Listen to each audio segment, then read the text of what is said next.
What if everything you've been taught about making things happen is actually preventing them from happening? There's emerging research in quantum consciousness that reveals why your most desperate efforts create the very resistance you're trying to overcome. The moment you understand what your nervous system is actually broadcasting to the quantum field when you're in forcing mode, you'll see why the universe seems to withhold exactly what you're pushing hardest to receive. This isn't about positive thinking or manifestation techniques. This is about recognizing the fundamental misunderstanding that keeps most people trapped in cycles of struggle, while a small percentage seems to effortlessly attract everything they desire. Consider this scientific reality. Every emotion you experience generates a measurable electromagnetic signature that extends far beyond your physical body. When you're in a state of forcing, pushing, or desperately trying to make something happen, your nervous system activates what researchers call the sympathetic stress response. This creates a chaotic frequency pattern that literally scrambles the coherent signal you need to send to the quantum field. You're essentially broadcasting static while trying to tune into your desired frequency. The field can't respond to unclear signals, so it defaults to reflecting back the same chaotic energy you're transmitting. Think of a radio trying to pick up a clear station while someone is shaking the antenna. No matter how much you want to hear that beautiful music, the interference makes it impossible. Your forcing energy is the hand shaking the antenna of your consciousness. The clearer the signal, the stronger the reception. The more you force, the more static you create. This is why people who seem to manifest effortlessly often describe a sense of allowing, of letting go, of trusting something larger than their individual will. Most people approach their desires like they're trying to capture a butterfly with a net. The harder they chase, the faster it flies away. But watch a child in a garden sitting perfectly still with wonder in their eyes. The butterfly lands gently on their outstretched hand because there's no threat, no desperate energy, no agenda beyond pure appreciation. The quantum field responds to this same quality of receptive awareness. When you stop chasing and start embodying the frequency of what you desire, you become a landing place for those experiences. This isn't mystical thinking. This is quantum mechanics applied to consciousness. The observer effect in physics shows us that conscious observation literally collapses wave functions into specific realities. But here's what most people miss. The quality of the observer determines the quality of what gets observed into existence. A desperate observer collapses desperate realities. A peaceful observer collapses peaceful realities. A trusting observer collapses trustworthy realities. You're not just observing your life, you're creating it through the frequency of your observation. The forcing pattern usually develops early in life when we learn that effort equals results, that struggle means you're trying hard enough, that if something isn't difficult, it doesn't count. These beliefs become encoded in your nervous system as default responses to desire. Want something? Try harder. Not working? Try harder still. But quantum consciousness operates on entirely different principles. In the quantum realm, effort often creates interference patterns that cancel out the very outcomes you're seeking. I've discovered that the people who seem to live magical lives, who consistently experience synchronicities and seeming miracles, have learned to distinguish between inspired action and forced action. Inspired action feels effortless, even when it's challenging. It flows from a place of excitement and natural momentum. Forced action feels heavy, resistant, like you're swimming upstream against a powerful current. The same external action can be either inspired or forced, depending on the internal state from which it arises. Your body is constantly giving you feedback about whether you're in forcing mode or allowing mode. Forcing creates tension, shallow breathing, a sense of urgency, and often a feeling of being separate from what you want. Allowing creates relaxation, deeper breathing, a sense of timelessness, and a feeling of being connected to a larger intelligence that's orchestrating events beyond your limited perspective. Learning to read these internal signals becomes your guidance system for navigating between force and flow. The quantum field doesn't respond to your wants or needs. It responds to your being. When you're being desperate, you attract circumstances that match desperation. When you're being peaceful, you attract circumstances that match peace. When you're being abundant in your thoughts and feelings, abundance becomes inevitable in your external experience. This is why people who already have money tend to make money more easily. Why people in love tend to attract more love. Why confident people tend to succeed more often. They're broadcasting the frequency of what they already are, not the frequency of what they lack. The most profound shift in quantum consciousness happens when you realize you've been approaching manifestation backwards. Instead of trying to get the universe to give you what you want, you learn to become what you want, and let the universe rearrange itself around your new frequency. This isn't about pretending or visualizing. This is about understanding that consciousness literally shapes reality at the subatomic level, and the coherence of your consciousness determines the coherence of your experiences. Modern science has discovered that coherent heart rhythms create a state called psychophysiological coherence, where your heart, mind, and emotions are energetically aligned and in harmony. In this state, your electromagnetic field becomes incredibly organized and powerful. Research shows that when you're in coherence, you can actually influence random number generators, affect the growth rate of plants, and even impact the behavior of other people at a distance. This isn't science fiction. This is measurable, repeatable science that reveals the true power of consciousness operating from alignment rather than resistance. When you're forcing, your heart rhythm becomes erratic and chaotic, creating what scientists call an incoherent state. In this state, your ability to influence your environment becomes severely limited. You're essentially broadcasting noise instead of music. But when you shift into allowing, into trusting the natural intelligence of life to support your highest evolution, your heart rhythm becomes smooth and ordered. This coherent signal acts like a tuning fork for reality, causing everything around you to align with your internal frequency. The ancient wisdom traditions understood this principle and developed practices to cultivate what they called different states of consciousness. They knew that each state of consciousness gives you access to different possibilities, different realities, different potential futures. When you're in a state of forcing, you're operating from survival consciousness, which can only access survival-level solutions. When you're in a state of allowing, you're operating from creative consciousness, which can access infinite possibilities and elegant solutions that your limited mind could never have conceived. Consider how water flows down a mountain. It doesn't push against the rocks, it finds the path of least resistance and ultimately carves the Grand Canyon. This is the power of persistent, patient flow over resistant force. Your desires want to manifest through you with the same natural ease, but forcing creates dams and blocks in the river of your consciousness. When you learn to remove these internal obstacles rather than pushing harder against external ones, your life begins to flow with an ease that feels almost magical. The quantum field operates on the principle of resonance. Like attracts like, not because of some mystical law, but because similar frequencies naturally synchronize and amplify each other. When you're broadcasting the frequency of struggle, you resonate with struggles. When you're broadcasting the frequency of ease, you resonate with easy solutions. The field doesn't judge whether you deserve struggle or ease. It simply mirrors back whatever frequency you're consistently transmitting. If you're feeling this resonance, if something inside you is recognizing the truth of these words, I want to invite you to join not just this channel, but this understanding. When you subscribe, you're not just following content. You're aligning with a frequency of consciousness that recognizes the power of allowing over forcing. You're joining a community of beings who understand that reality responds to being, not effort. In the comments, share one area of your life where you've been forcing, where you can feel the exhaustion of pushing against the current. This isn't about judgment, it's about recognition. Awareness is the first step toward transformation. This shift from forcing to allowing often feels counterintuitive at first because our culture has conditioned us to believe that more effort always leads to better results. But in quantum consciousness, more effort often leads to more resistance. It's like trying to fall asleep by concentrating really hard on sleeping. The harder you try, the more awake you become. Sleep happens naturally when you relax into it. Similarly, your desires manifest naturally when you relax into the knowing that you and your desires exist in the same field of consciousness. The field is always responding to your internal state, not your external actions. You can take the most perfect actions while broadcasting anxiety and get anxious results. Or you can take simple actions while broadcasting trust and get miraculous results. The same action performed from different states of consciousness creates completely different outcomes. This is why two people can follow identical business strategies or relationship advice and get opposite results. It's not about what you do, it's about who you're being while you do it. True manifestation happens in the gap between desire and attachment, in that spacious awareness that can hold your vision without grasping it, that can move toward your goals without needing to control the journey.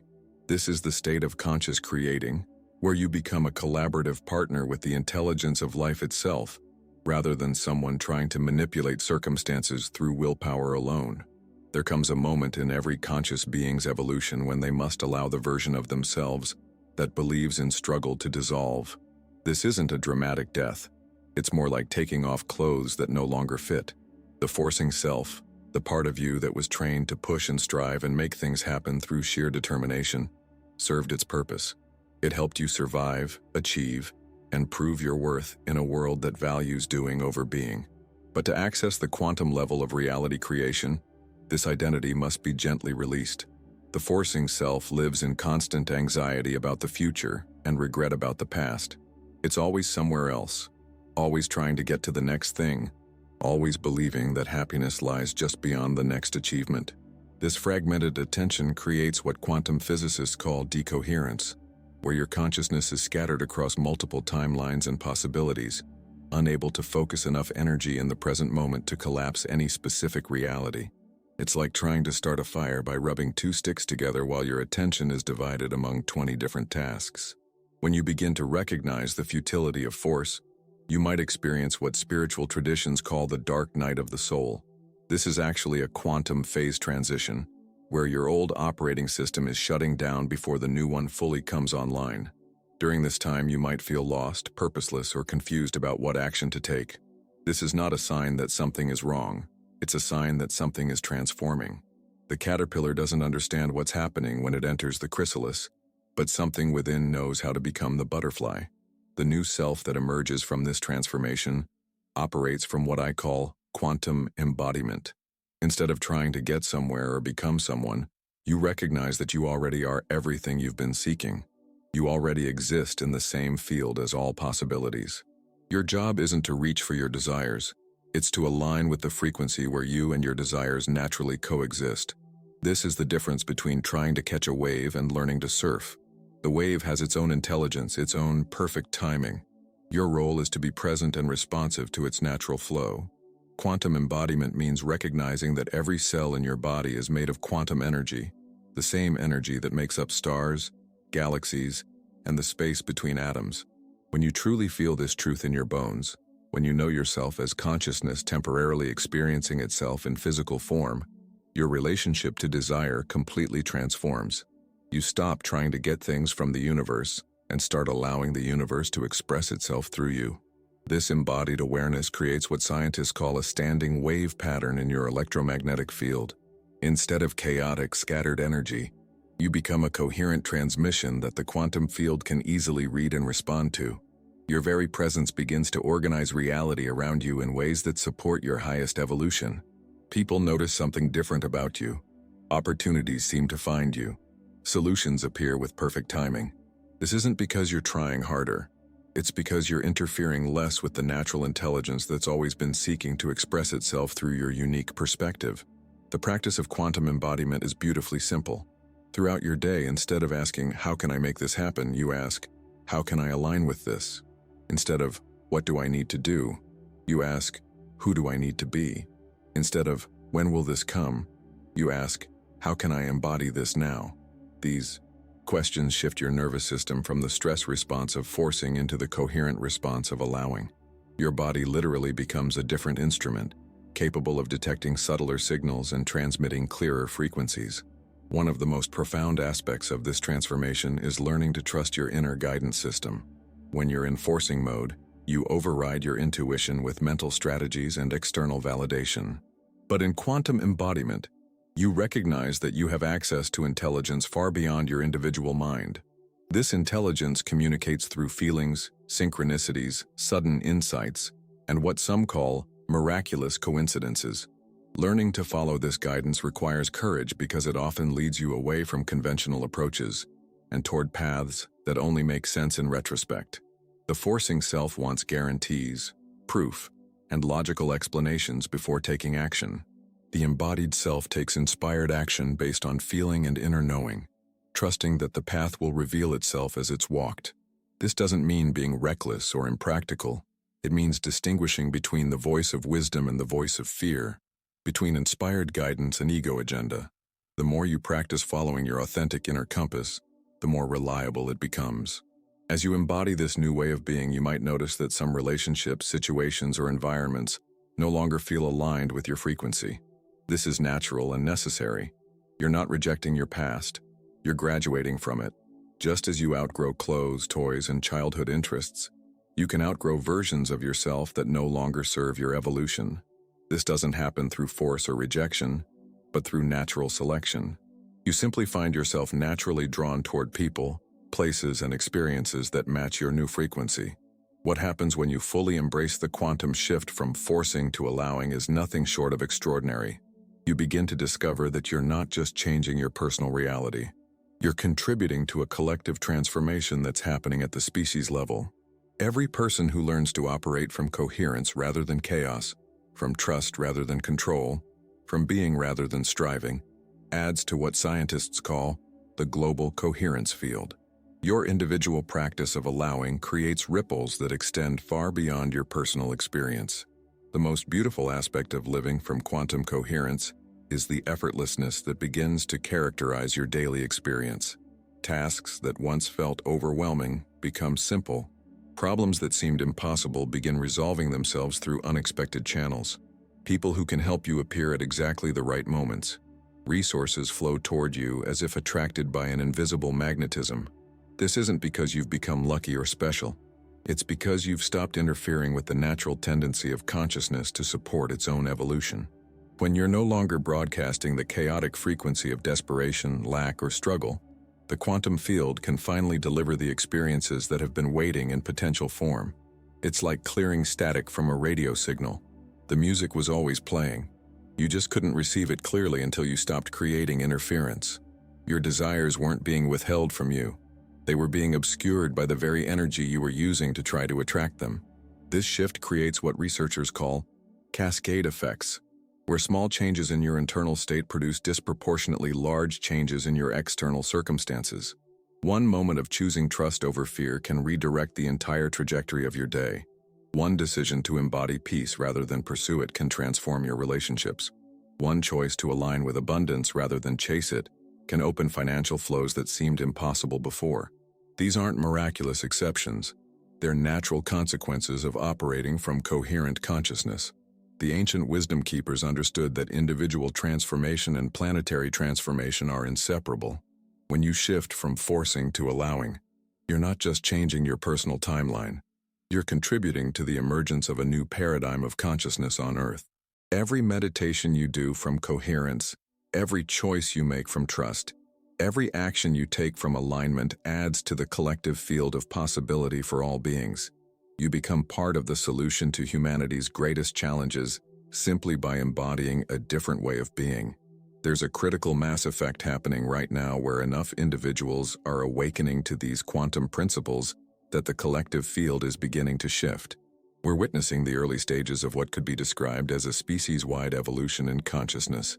The old paradigm of survival-based thinking, scarcity-based economics, and force-based solutions is giving way to something more elegant, sustainable, and aligned with the fundamental intelligence of life itself. Your role in this transformation isn't to convince anyone or save the world through effort. Your role is simply to embody the frequency of the world you want to live in. When you operate from quantum coherence, you become a living demonstration that another way is possible. People feel this in your presence even if they can't articulate it. You give others permission to release their own forcing patterns simply by showing them what allowing looks like in practice. As you continue deepening this practice, I invite you to share your experience with this community. In the comments below, describe one moment when you shifted from forcing to allowing and what happened as a result. What quantum shifts have you experienced? What synchronicities have emerged? Your story might be exactly what someone else needs to hear to take their own leap into trusting the intelligence of life. If you're ready to explore this understanding more deeply, subscribe not just to follow along, but to commit to this frequency of consciousness. Suggest topics that would support your evolution as a coherent observer, and let's explore this quantum frontier together. The path of allowing isn't always easy, but it's always natural. Like a river returning to the sea, like a seed becoming a tree, like a butterfly emerging from the chrysalis. Your transformation is part of the natural order of consciousness, evolving itself into greater expressions of love, wisdom, and creative power. You don't have to force this process. You only have to stop interfering with it. The quantum field is infinitely intelligent, infinitely creative, and infinitely supportive of your highest evolution. When you align with this truth through your way of being rather than your way of doing, you become a conscious participant in the greatest adventure of all, consciousness awakening to its own unlimited nature through the unique perspective of your individual experience. This is the quantum shift that's already simple, already available, already happening within you right now.